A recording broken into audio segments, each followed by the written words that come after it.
The building type and space type settings are very important in the calculation of heating and cooling loads and running an energy analysis.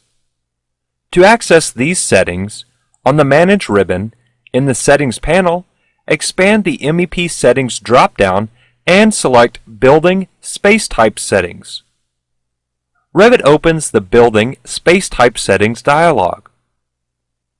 There are two radio buttons at the top, Building Type and Space Type. With Building Type selected, the available building types appear in the list on the left. With Space Type selected, the available space types appear. Then, with any type selected in the list, the available parameters appear in the panel on the right. The available parameters for building type and space type are based on ASHRAE standards. Let's start by looking at the building types. There are several building types, such as hospital or healthcare, office, school or university, and so on.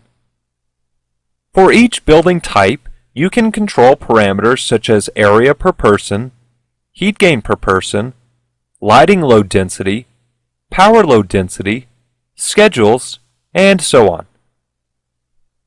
When you select space type, the list populates with the various space types, such as dining area, lobby, office enclosed, and so on. The parameters are the same except opening time, closing time, and unoccupied cooling set point are not available for spaces. Recall that these parameters are based on ASHRAE standards, but you can modify them as you see necessary. If you are satisfied with these settings, you can use them in the project. I'll click OK to close the dialog. The building type for the project can be controlled in both the Heating and Cooling Loads dialog and the Energy Settings dialog. For example, I'll switch to the Analyze ribbon and click Energy Settings from the Energy Analysis panel. The first parameter in the Energy Settings dialog is Building Type. When I click in this field and expand the drop-down, you can see all of the building types that were available in the Building Space Type Settings dialog. I'll leave this set to Office and click OK. Now, when I click Heating and Cooling Loads on the Reports and Schedules panel, Revit displays the Heating and Cooling Loads dialog. On the General tab, the first parameter is Building Type, and the value can be changed here as well. You can also control the space type for each space in this dialog. To do this, switch to the Details tab. With the Space Radio button selected, the spaces are organized in a tree structure into the zones in which they were assigned. You can expand a zone to see the spaces assigned to that zone. Then, you can use the Control or Shift keys to select multiple spaces. With spaces selected, the space type parameter becomes available. By default, each space uses the parameters listed in the building type settings. To change the space type, click the button next to this field on the right.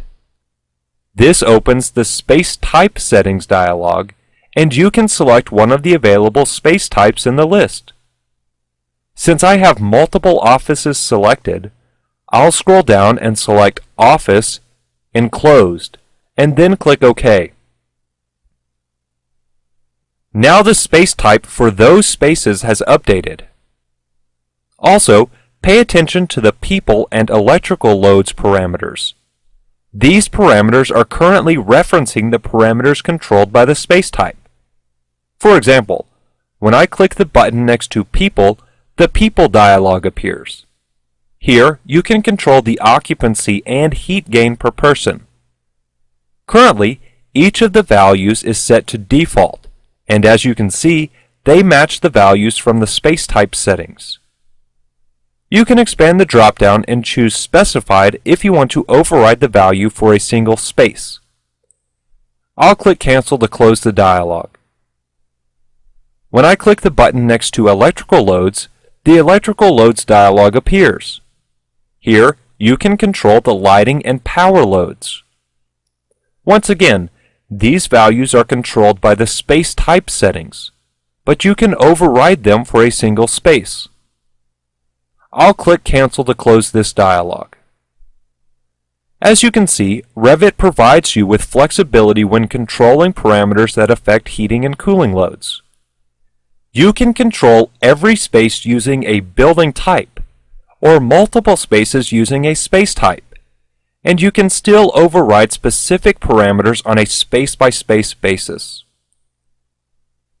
I'll click Save Settings to save the settings and close the dialog.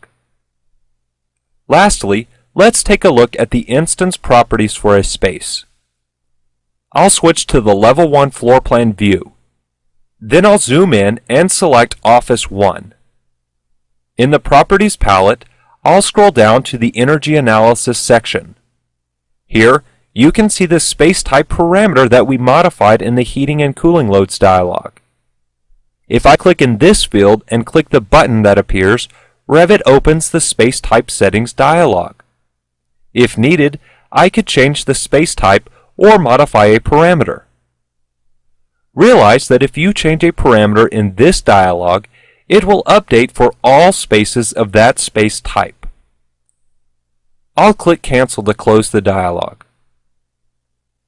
Be aware that you can access the People dialog and Electrical Loads dialog by clicking their respective edit buttons here in the Properties palette. Once again, by default, these parameters will reference the parameters specified in the space type settings, but you can override them for a single space if needed. For example, this may be the boss's corner office and you know that a mini fridge will be installed in this office. Therefore, the power load will be much greater in this office than all the other offices.